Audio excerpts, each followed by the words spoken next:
All right. Before we jump into this, I just want to say one thing. Unbeatable is the kind of game that instantly tells you it's special. You don't even have to play it for hours. The moment the opening sequence hits, the moment the music kicks in, the moment the art style flashes across the screen, you feel it. So if you've been searching for a rhythm game that isn't just about pressing buttons on time, but actually about experiencing something emotional, stylish, and honestly unforgettable, stick around, because this one deserves every bit of attention it gets. Unbeatable is basically a rhythm adventure game set in a world where music is literally illegal, which already gives it a super unique tone. You play as Beat, a rebellious, chaotic, incredibly expressive character whose entire personality is built around this idea of pushing back against silence. And the gameplay reflects that. Everything is loud, intense, colorful, and full of movement. What really sets this game apart is how the rhythm sections aren't just levels, they're emotional moments. They feel like conversations, like countsations, like memories, like bursts of energy that reflect what the characters are going through. The core gameplay is simple on the surface. You hit notes on two lanes, dodge patterns, and keep up with the beat. But the way the game presents these sequences makes it feel so much more than a typical rhythm game. The camera shakes, the lighting flashes, the backgrounds get more chaotic the more intense the music becomes, and your inputs almost feel like they're part of the performance. It's less about precision and more about expression, which is honestly refreshing in a genre that usually punishes you for the smallest mistakes. The soundtrack is absolutely insane, and I mean that in the best possible way. The music is energetic, chaotic, emotional, nostalgic, and stylish all at once. Every track feels handcrafted to fit the mood of the moment.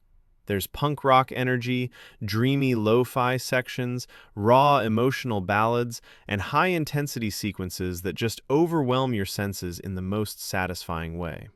You don't just listen to the songs, you feel them. And if you've ever played a rhythm game where you finished a song and sat back like, wow, that was something, then you know exactly what I'm talking about. What I also love is how the story blends with the rhythm gameplay. The game doesn't throw cutscenes at you just to give context. Instead, everything flows naturally. Conversations feel alive. Characters interrupt each other, joke with each other, argue, support, grow, and reveal pieces of themselves in ways that feel incredibly real. The writing is sharp, funny, and emotional without forcing anything.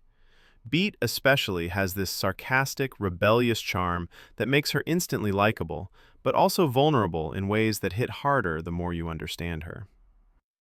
Visually, Unbeatable is a masterpiece.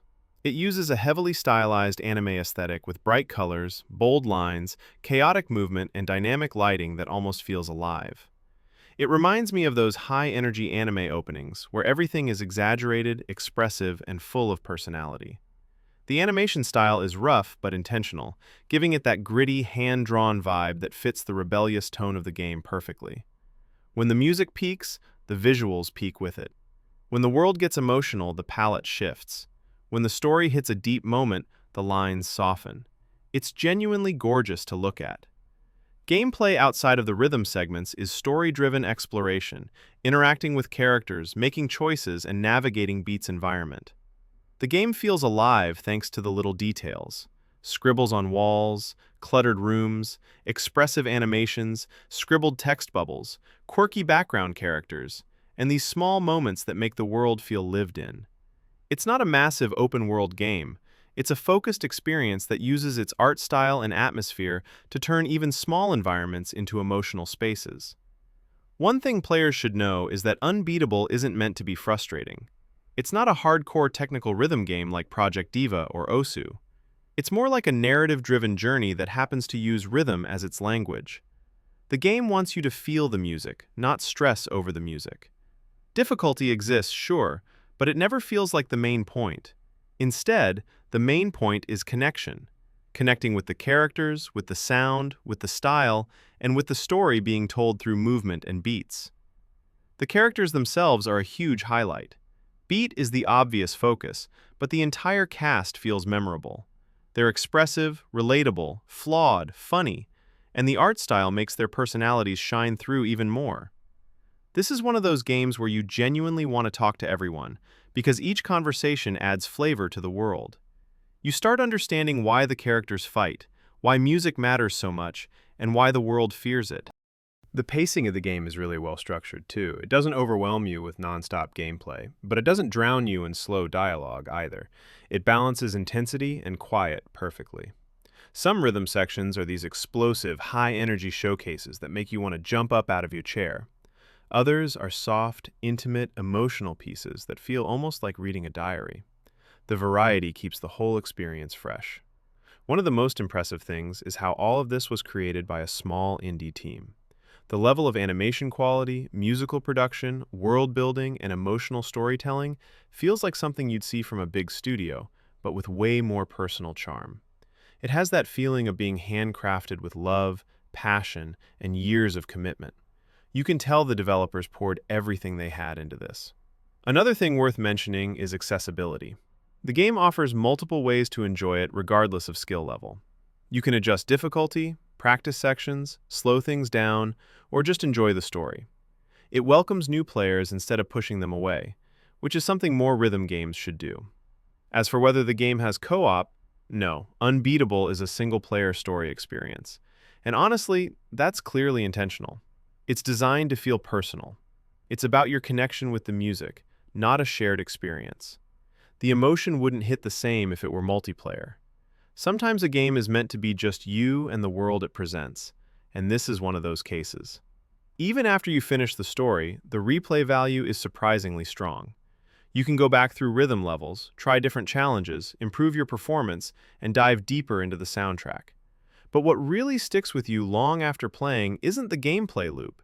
It's the feeling, the vibe, the atmosphere. That's something a lot of games never manage to achieve, but Unbeatable does it naturally.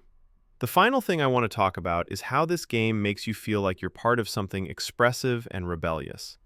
It reminds you of that teenage energy, the feeling of wanting to be loud, wanting to push against rules, wanting to express yourself no matter who says you shouldn't. Every note, every visual, every line of dialogue captures that spirit. And that spirit is what makes Unbeatable such a memorable experience. If you like rhythm games, play it. If you like narrative adventures, play it. If you just want something stylish, emotional, chaotic, and unlike anything else, definitely play it. It's not just a game, it's an experience. Thanks for watching, and I'll see you in the next video.